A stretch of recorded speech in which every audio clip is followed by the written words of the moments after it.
নমস্কার বন্ধুরা, আমি রথিন চলে এসেছি আজকে আর একটা নতুন ভূতের গল্প নিয়ে। তো যারা যারা ভূতের গল্প শুনতে ভালোবাসো তারা চট করে কানে হেডফোনটা লাগিয়ে শান্ত মনে গল্পটা শুনতে থাকো। আশা করি তোমাদের খুব ভালো লাগবে। আজকের গল্পটা হচ্ছে মানুষের মাথার ঘিলু খাওয়া। তো যাই হোক, গল্পটা শুরু করা যাক। আমার এই গল্পটা শোনা আমার এক বন্ধুর কাছ থেকে, আর সে শুনেছিল তারই পাড়া প্রতিবেশী এক দাদুর কাছ থেকে। আর সেই দাদু ছিল একটু তান্ত্রিক টাইপের লোক। তো সেই দাদু প্রতিনিয়ত বাড়ির পাশেই একটা শ্মশান ছিল, সেখানে আসা যাওয়া করতো। আর সেই শ্মশানটা ছিল তাদের গ্রামের থেকে বেশ খানিকটা দূরে। আর সেখানে ছোটো মোটো যারা তন্ত্র সাধনা করে তাদের আনাগোনা প্রতিনিয়ত হতো। আর সেখানে দাদুর জানাশোনা বা বন্ধুর মতো আরও কয়েকজনা সঙ্গী ছিল। তারাও এসে সেই শ্মশানে বসে তন্ত্র সাধনা করত। প্রতিদিনের মতো দাদু সেদিন রাতেও গেছে সেই শ্মশানে তন্ত্র সাধনার জন্য, এবং সেই রাত ছিল ভয়ঙ্কর অমাবস্যা রাত। সেই রাতে তন্ত্র সাধনা করতে দাদু যখন তার নিজের স্থানে বসে যজ্ঞ বা নানান যেসব তাদের কার্য সেগুলো শুরু করেছে, তার মধ্যেই তার চোখে পড়ল একটা ভয়ঙ্কর দৃশ্য। সেই মুহূর্তে শ্মশানে কোথা থেকে আসলো এক অল্প বয়সী মেয়ের লাশ, যেটা কিনা আত্মহত্যা করেছিল। আর সেই লাশটা তাদের বাড়ির লোকজন বা যারা শ্মশানে নিয়ে এসেছিল, তারা সেই মেয়েটার দেহটা মাটিতে পুঁতে বাড়িতে চলে গেল।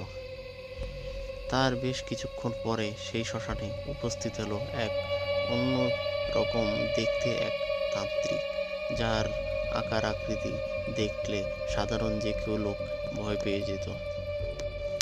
তো সেই মেয়েটার লাশ যখন মাটিতে কবর দিয়ে সকলে চলে যায়, তার পর মুহূর্তে সেই তান্ত্রিকটা সেই মেয়েটার লাশটা কবর থেকে তুলল এবং সেই কবরটাকে চান করিয়ে ভালো করে সাফ সাফাই করে সেই কবরের উপর বসে তিনি তন্ত্র সাধনা করতে থাকলো। এরকম করে বেশ খানিকক্ষণ চালানোর পরে তিনি সেখান থেকে উঠে গেল এবং সেই মেয়েটাকে আবার কবর দিয়ে দিল। আর এই তান্ত্রিককে সবসময় শ্মশানে দেখা যেত না।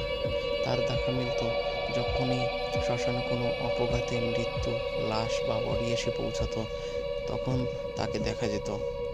আর সে প্রথমে যেরকম ক্রিয়াকর্ম শুরু করেছিল সেরকমভাবে তার কাজকর্ম প্রতিনিয়ত করত।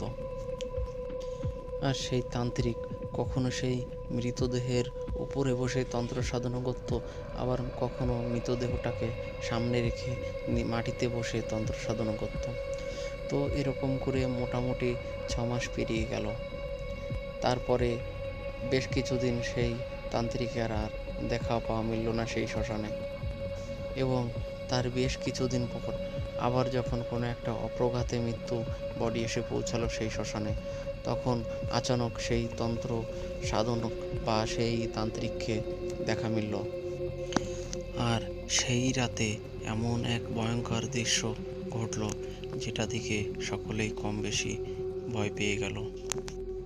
তো সেদিন রাতেও একটা মৃতদেহ আসলো, এবং সেই মৃতদেহকে তাদের পরিবারের লোকজন চিতায় তুলে দিয়ে মুখে আগুন দিয়ে তারা শ্মশান থেকে বাড়িতে চলে গেল। তারপরে সেই তন্ত্র সাধনা বা সেই সাধক কোথা থেকে আবার উপস্থিত হলো, এবং সেদিন কোনো কবর খুঁড়ে মৃতদেহ তুলে তার তন্ত্র সাধনা ছিল না।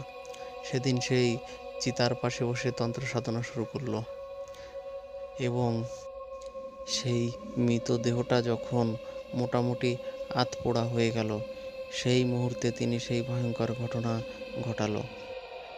মৃতদেহটা যখন মোটামুটি আধপোড়া হয়ে গেল, সেই মুহূর্তে সেই তান্ত্রিক মৃতদেহর মাথাটা কোনো কিছুতে ফাটিয়ে দিল, এবং সেই মাথা থেকে তার ঘিলুটা বের করে নিল, এবং সেই ঘিলুটা একটা বাটি বা কোনো কিছুর মধ্যে নিল এবং তার সঙ্গে কিছুটা মদ মেশালো আর কি একটা মেশালো, মিশিয়ে সেই মৃতদেহর মাথাটা বা সেই ঘিলুটা খেতে থাকলো। সেটা দেখে সবাই কিছুটা ভয় পেয়ে গেল এবং সেই দৃশ্য দেখে তারা সেখান থেকে কিছুটা দূরে চলে গেল। আর তখন ওই দাদুদের নিয়ম ছিল যে ভোরবেলা মুরগিতে ডাক শুরু করলে তাদের তন্ত্র সাধনা তখনই বন্ধ করতে হতো। তো তখন ভোর হয়ে গেছে, মুরগিতে ডাক শুরু করেছে এবং সেই দাদুরা তন্ত্র সাধনা ছেড়ে বাড়িতে চলে এসেছে। তারপর থেকে সেই শ্মশানে আর সেই তান্ত্রিককে দেখা যেত না। আর তারপর থেকে সেই শ্মশান তান্ত্রিকদের একটা খুব গুরুত্বপূর্ণ স্থান হয়ে উঠল। সেখানে বহু দূর থেকে অনেক অনেক তান্ত্রিক বা তন্ত্র সাধকরা আসতো এবং সেই শ্মশানে তন্ত্র সাধনা প্রতিনিয়ত করতে থাকতো।